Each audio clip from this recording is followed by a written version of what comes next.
Hello everyone, आज date है 21 अक्टूबर 2022 और द हिंदू न्यूज एनालिसिस में आपका स्वागत है। इस वीडियो में हम द हिंदू की इंपोर्टेंट न्यूज को एग्जाम के पॉइंट ऑफ व्यू से डिस्कस करेंगे।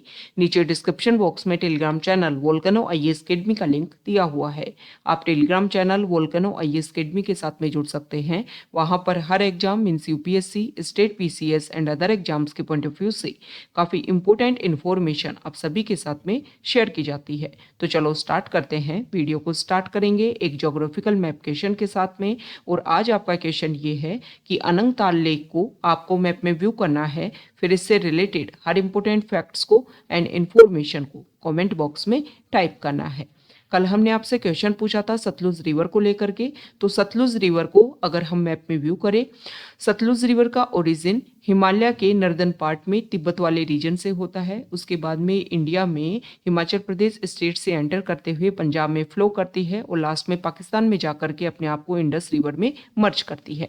इंडस रिवर की जो इंपोर्टेंट ट्रिब्यूटरीज हैं उनमें से एक है सतलुज रिवर और लॉन्गेस्ट इंपोर्टेंट ट्रिब्यूटरी के रूप में फ्लो करती है। इसके अलावा इंडस रिवर की जो ईस्टर्न मोस्ट ट्रिब्यूटरी हैं उनमें से सबसे ज़्यादा अगर हम देखें डायरेक्शन के पॉइंट ऑफ व्यू से तो ईस्टर्न मोस्ट ट्रिब्यूटरी के रूप में फ्लो करती है सतलुज रिवर।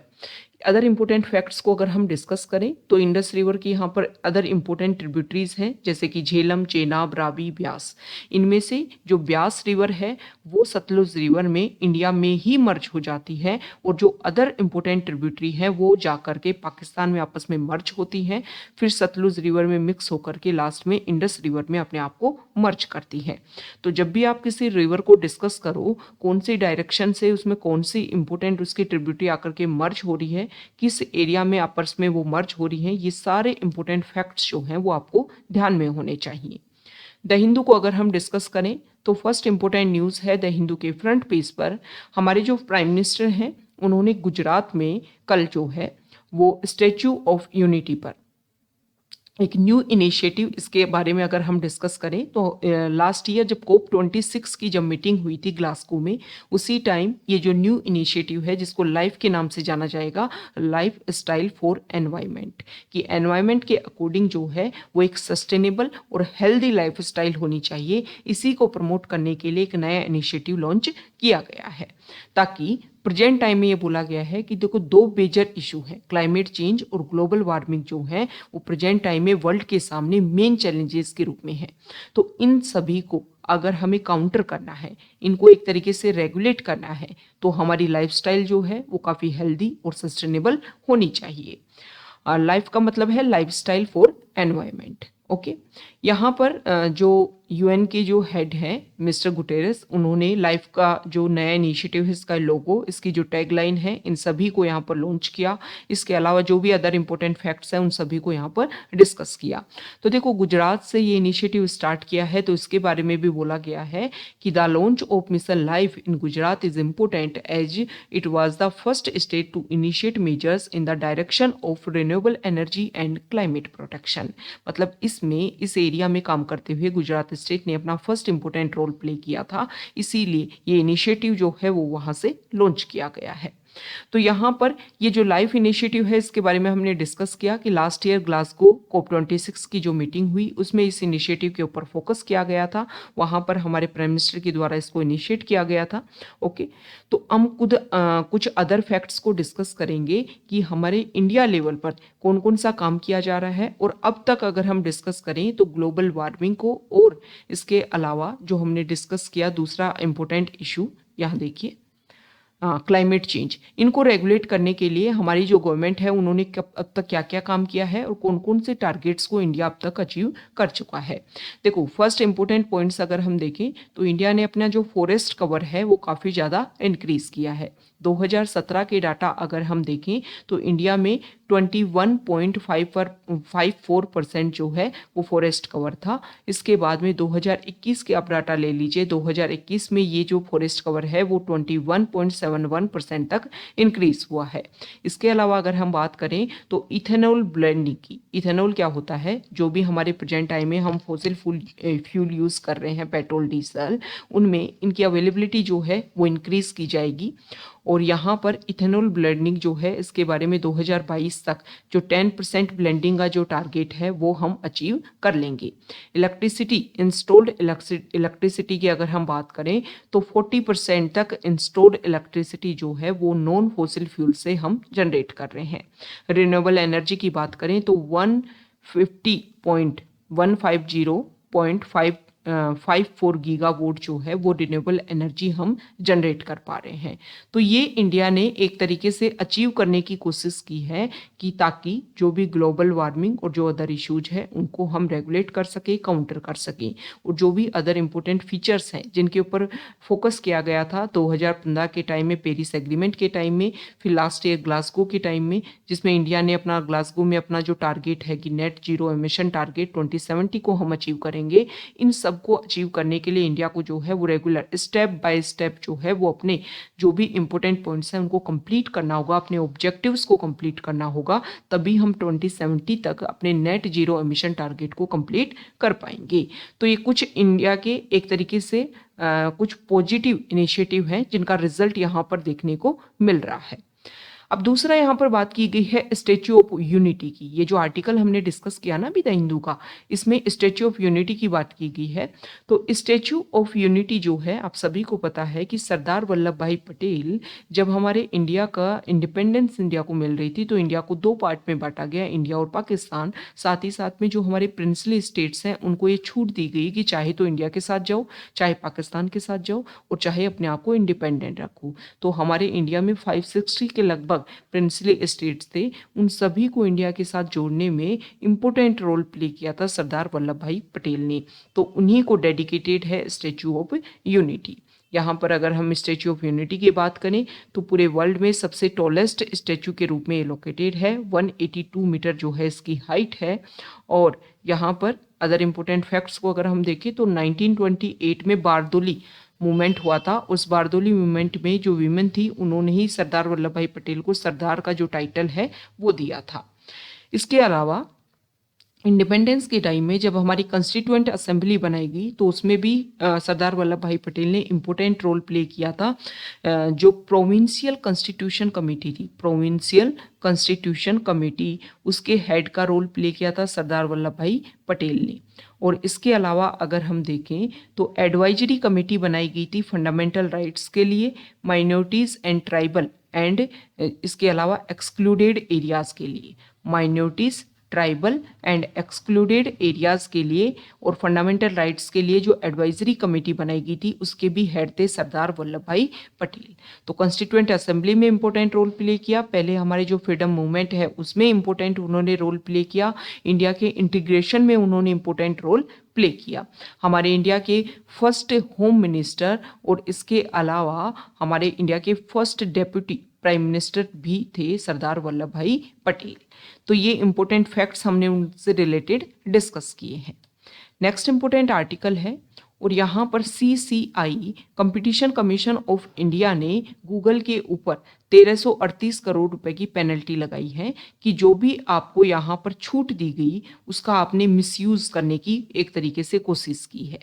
आपका जो कंडक्ट है उसको जल्द से जल्द आप मॉडिफाई करो और इसी के बेसिस पर ये उनको एक तरीके से ऑर्डर पास किया गया है। ओके, तो यहाँ पर CCI जो है कंपटीशन कमीशन ऑफ इंडिया जो है इसके बारे में हम कुछ बेसिक फैक्ट डिस्कस कर लेते हैं। देखो, कंपटीशन कमीशन ऑफ इंडिया जो है वो एक स्टेचुरी बॉडी है, सबसे इंपॉर्टेंट बात तो ये। और राघवन कमेटी पहले, इससे पहले 2002 से पहले क्या था कि इसके बेसिस पर, मतलब इसी की तरह से एक अलग तरीके का फॉर्म जो है काम करता था, उसको रिप्लेस करने के लिए राघवन कमेटी ने अपनी रिकमेंडेशन दी और उसी के बेसिस पर CCI को एस्टेब्लिश किया गया था। इसमें एक चेयरमैन होता है और 6 अदर मेंबर्स होते हैं जिनको सेंट्रल गवर्नमेंट के द्वारा अपॉइंट किया जाता है। ओके, और एक तरीके से ये जो प्रेजेंट टाइम में अभी गूगल के ऊपर जो भी ये सारे रिस्ट्रिक्शन लगाए गए हैं, जो भी ये पेनल्टी लगाई गई है, इसके बारे में बोला गया है कि जो भी बिजनेस प्रैक्टिसेस थी उनको अनफेयर तरीके से रेगुलेट करने की कोशिश की है गूगल ने। नेक्स्ट यहाँ पर UK की जो प्राइम मिनिस्टर हैं, यहाँ देखिए, देखो इसमें बोला गया है कि जल्दी ही जो है वो ब्रिटेन में कुछ ही टाइम में तीसरे प्राइम मिनिस्टर जो हैं वहाँ पर देखने को मिलेंगे। लिज ट्रुस जो है, जो प्रेजेंट टाइम में वहाँ की प्राइम मिनिस्टर हैं, उन्होंने बोला है कि जिस मैंडेट के साथ में वो यहाँ पर काम करने के लिए आई थी उन सभी को वो ढंग से कंप्लीट नहीं कर पा रही हैं, तो वो जल्द ही अपना जो रेजिग्नेशन है वो सौंप देंगे। आप सभी को पता है कि कुछ टाइम पहले ही उनको अपॉइंट किया गया था और यहाँ पर 10 डाउनिंग स्ट्रीट जो है वहाँ पर उन्होंने ये सारे स्टेटमेंट दिए हैं कि जल्दी जो है वो रेजिग्नेशन उनके द्वारा दे दिया जाएगा। और जो भी इशू है प्रेजेंट टाइम में यहाँ पर अगर हम देखें तो कंज्यूमर प्राइस इंडेक्स जो है वो काफ़ी ज़्यादा इंक्रीज हुआ है यूके में, और भी अदर इम्पोर्टेंट जो भी प्रोडक्ट्स हैं उनके प्राइस भी काफ़ी ज़्यादा हाइक देखने को मिल रहे हैं। तो इन सभी को रेगुलेट करने में उन्होंने अपने आप को एक तरीके से अनेबल के रूप में यहाँ पर रिप्रेजेंट किया है कि इन सारे पॉइंट्स को वो रेगुलेट नहीं कर पा रही है और इसी के बेसिस पर जल्दी वहाँ पर एक न्यू लीडर जो है वो देखने को मिलेंगे। नेक्स्ट इंपॉर्टेंट आर्टिकल है, देखो कुछ टाइम पहले एक एडवाइजरी रिलीज की गई और इसमें ये बोला गया कि प्रेजेंट टाइम में हमारे जो एमपीज हैं उनको ट्रीट करने के लिए एम्स के रूल्स में कुछ चेंज किया गया कि एम्स के डॉक्टर जो हैं वो सिटिंग एमपीज के ट्रीटमेंट के लिए उनको एक तरीके से प्रायोरिटी देंगी। तो इसके लिए यहाँ पर जो हमारे हेल्थ मिनिस्टर्स हैं उनको डॉक्टर्स ने अपना एक तरीके से भेजा है, जो भी राइट डाउन करके, कि ये जो वीआईपी कल्चर है इसकी वजह से एक तो वीआईपी कल्चर क्रिएट होगा और जिस इक्वलिटी के लिए हम काम कर रहे हैं कि सभी जो हमारी पॉपुलेशन है उनको इक्वल तरीके से ट्रीट किया जाए, वो हम अच्छे से नहीं कर पाएंगे।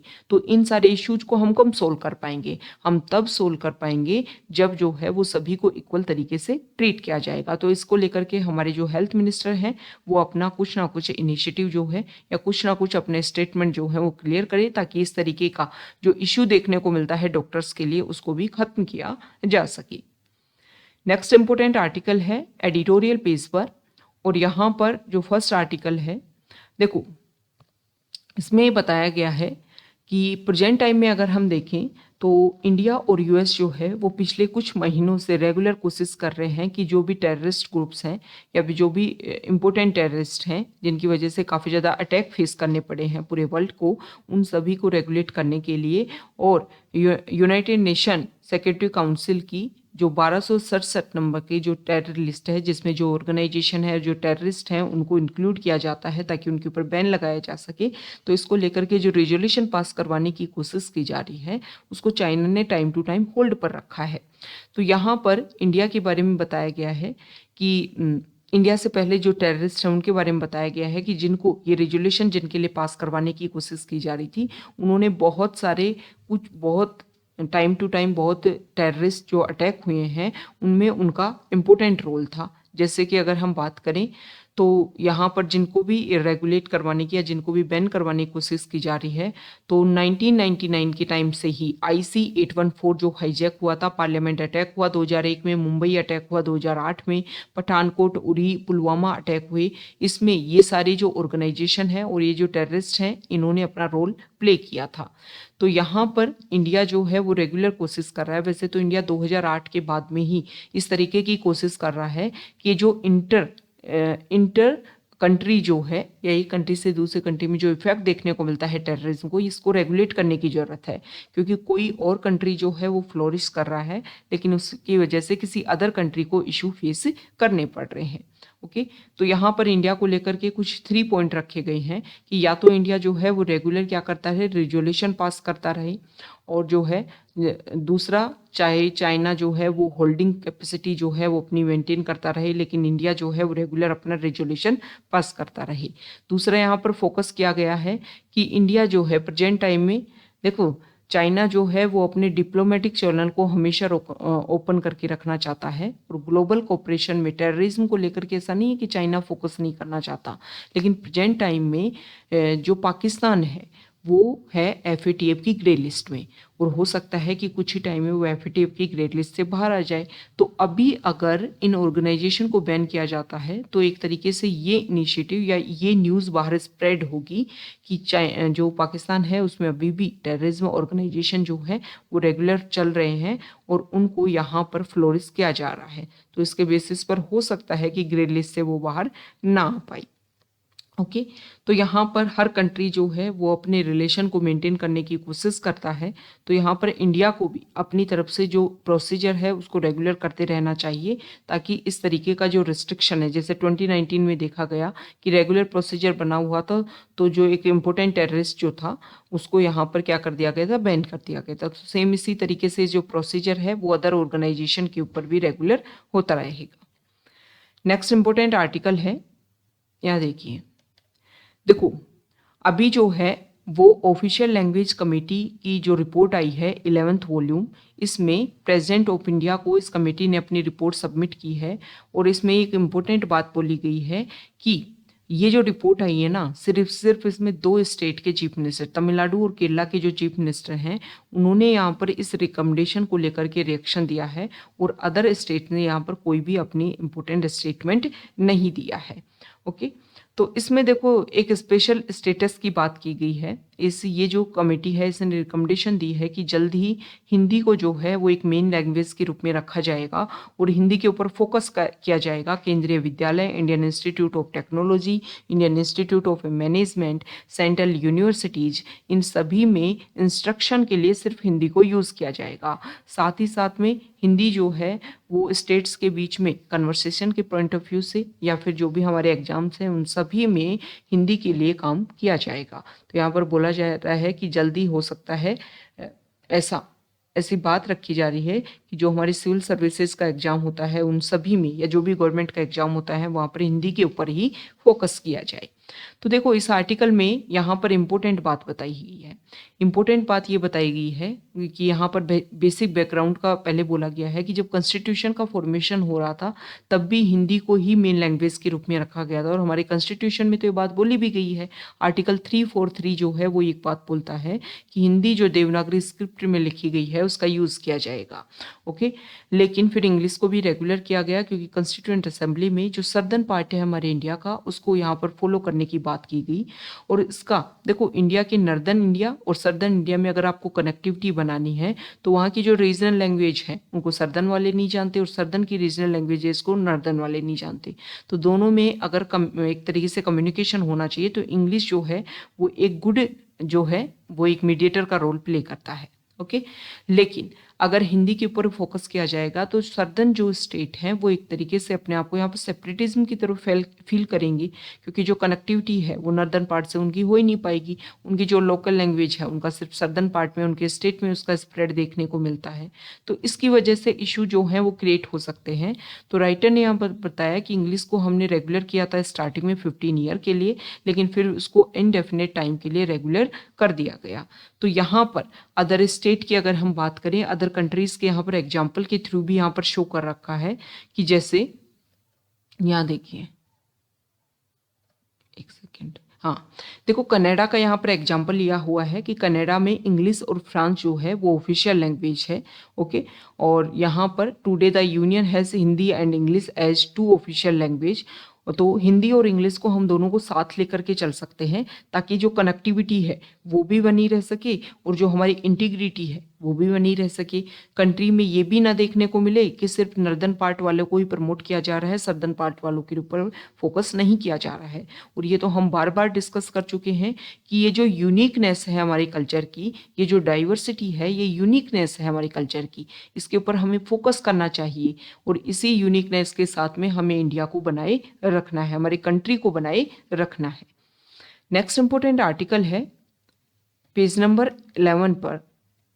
और यहाँ पर देखो ये जो इमेज है इसमें आपको यहाँ पर बता रखा है, यहाँ पर हम देखेंगे, एक सेकेंड,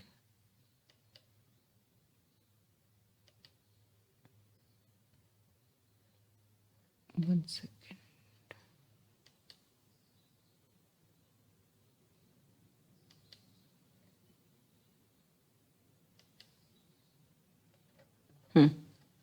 देखो यहाँ पर इमेज में आपको बता रखा है कि सी लेवल के अंडर जो राइस कल्टीवेशन होता है उसके बारे में यहाँ पर इम्पोर्टेंट बात आपको बताई हुई है कि पोकली पैडी जो होता है, जिसको सॉल्ट वाटर टॉलरेंट होता है ये पैडी, और इस साल जो है इसकी गुड यील्ड देखने को मिली है। तो यहाँ पर एक इम्पोर्टेंट बात बताइए कि केरला के जो कोच्चि वाला रीजन है यहाँ पर पोकली पैडी जो है उसका कल्टीवेशन देखने को मिलता है। पोकली एक एंशियंट फार्मिंग प्रैक्टिस है जिसमें वन सीजन में राइस फार्मिंग की जाती है और फिर अल्टरेशन में अनदर सीजन में यहाँ पर फिश कल्चर जो है वो किया जाता है, मतलब फिशिंग यहाँ पर की जाती है। दोनों एक साथ में चलता रहता है और म्यूचुअली तरीके से ये सारा प्रोसीजर चलता है।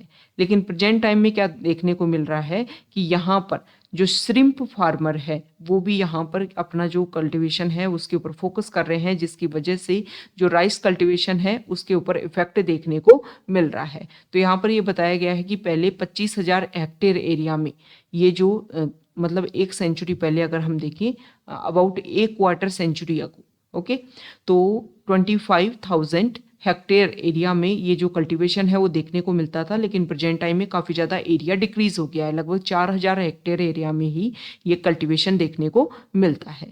तो जो पोकली फार्मर्स हैं वो केरला हाईकोर्ट गए हैं कि श्रिम्प कल्टीवेटर जो है वो इस क्रॉप कैलेंडर को एक तरीके से क्या कर रहे हैं, खत्म करने की कोशिश कर रहे हैं।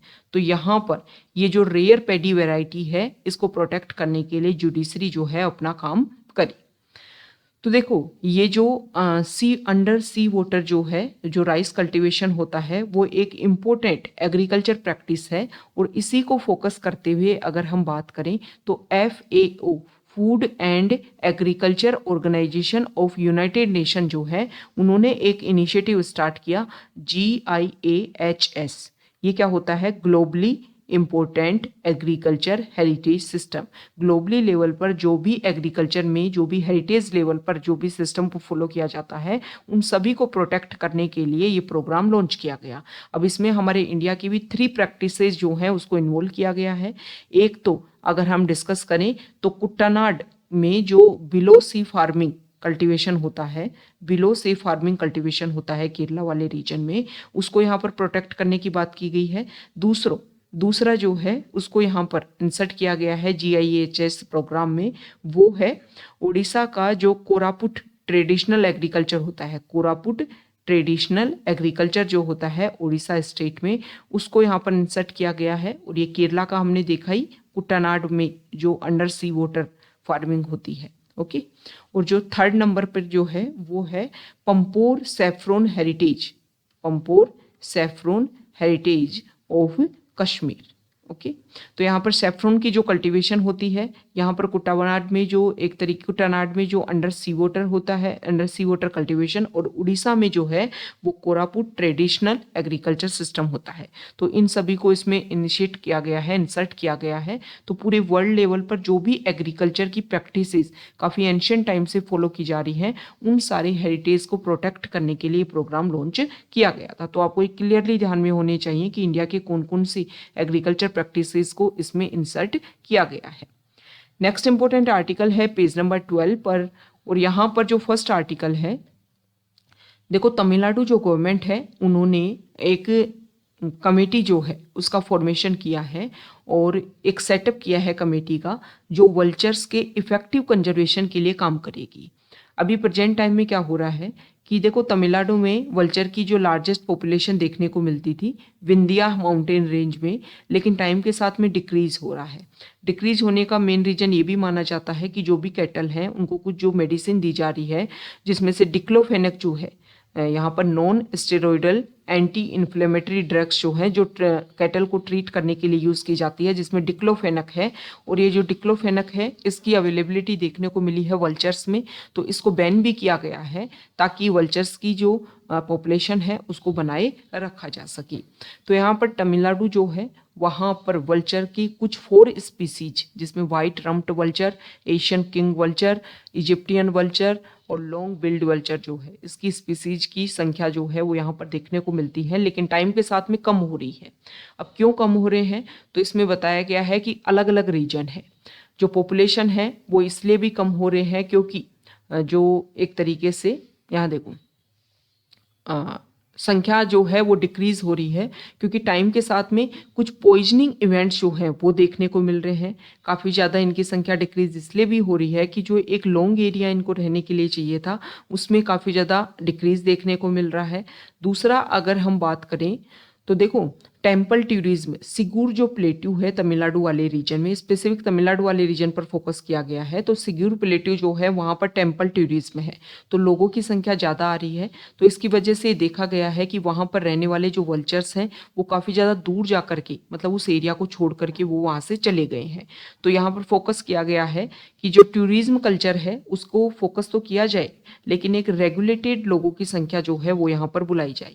दूसरा, अगर हम बात करें तो देखो जो फॉरेस्ट फायर जैसे इशू हैं वो इंक्रीज हो रहे हैं। इसके अलावा अगर हम देखें तो यहाँ पर लेंटाना एक इन्वेजिव स्पीसीज की बात की गई है, जिसकी वजह से जो ग्राउंड लेवल है वो काफ़ी ज़्यादा कवर हो गया है।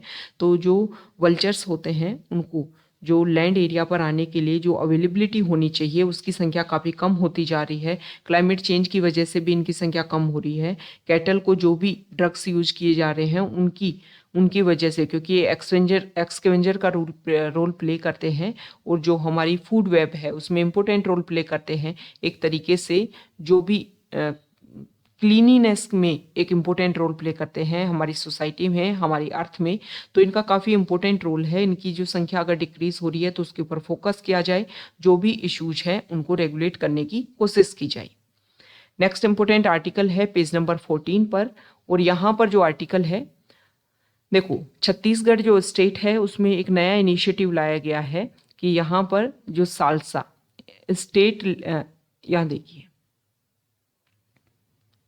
लोक अदालत के थ्रू जो है यहाँ पर प्रोसीजर किया जा रहा है कि जो भी स्टेट लीगल सर्विसेज अथॉरिटी जो है उसके थ्रू जो भी प्रोसीजर है उसको इम्प्लीमेंट किया जाए, और जो अंडर ट्रायल लोग हैं या जो भी प्रिजनर जो हैं वो काफ़ी लंबे टाइम से जेल में हैं, उन सभी को कोशिश की जा रही है कि उनके केसेस के बेसिस पर जो भी है उनको एक तरीके से फ्रीडम दी जाए। तो एक नया इनिशिएटिव जो है वो छत्तीसगढ़ स्टेट ने लॉन्च करने की कोशिश की है। और अगर हम प्रिजन की कंडीशन इंडिया में देखने की कोशिश करें तो जितनी कैपेसिटी है उससे ज़्यादा लोगों की अवेलेबिलिटी है हमारे इंडिया के प्रिजन में।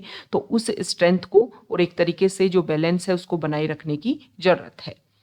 नेक्स्ट इंपॉर्टेंट आर्टिकल है पेज नंबर 15 पर, और यहाँ पर देखो इंटरपोल जो है आप सभी को पता है प्रेजेंट टाइम में दिल्ली में इसकी मीटिंग हो रही है। इंटरपोल एक इंटरनेशनल लेवल का अलायंस है जिसमें सभी कंट्री जो इसके मेंबर हैं वो कोई भी इशू अगर होता है, कोई भी क्राइम होता है तो उसमें रेगुलेट करने की या मेंटेन करने की या उसको सॉल्व करवाने में इम्पोर्टेंट रोल करवाने की कोशिश करती है। तो यहाँ पर इंटरपोल जो है उन्होंने मेटावर्स के नाम से एक metaverse for global law enforcement उसको लॉन्च किया है कि ग्लोबली लेवल पर जो भी इशू हैं उनको लेकर के कुछ रूल्स एंड रेगुलेशन हो और उसी के बेसिस पर जो इश्यूज हैं उनको सॉल्व किया जा सके।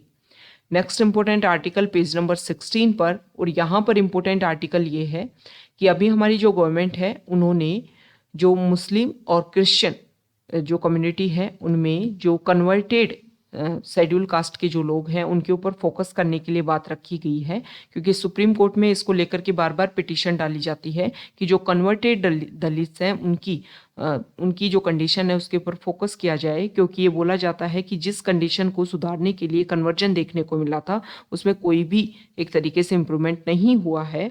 और अभी शेड्यूल कास्ट में हिंदू, बुद्ध और जो सिख कम्युनिटी जो है उन्हीं से लोग जो हैं इन्वॉल्व हैं, और यहाँ पर क्रिश्चियन और जो मुस्लिम कम्युनिटी जो है वो भी चाहती हैं कि उनको एससी में इन्वॉल्व किया जाए। तो इसको लेकर के कमेटी जो है वो बनाई गई है। केजी बालकृष्णन जो हमारे फॉर्मर सीजीआई रह चुके हैं उनकी हेडशिप में 2 अदर मेंबर और हैं। अब ये जो है इस पर डिस्कशन करेंगे। तो यहाँ पर बताया गया है कि ये पैनल जो है वो एससी जो शेड्यूल कास्ट का जो स्टेटस है उसको रिव्यू करेगा। ओके, तो ये आज का हमारा द हिंदू न्यूज़पेपर का डिस्कशन था। अगर आप यहाँ तक आए हैं, वीडियो आपको अच्छा लगा है तो प्लीज़ वीडियो को लाइक कीजिए, शेयर कीजिए और चैनल को सब्सक्राइब कीजिए।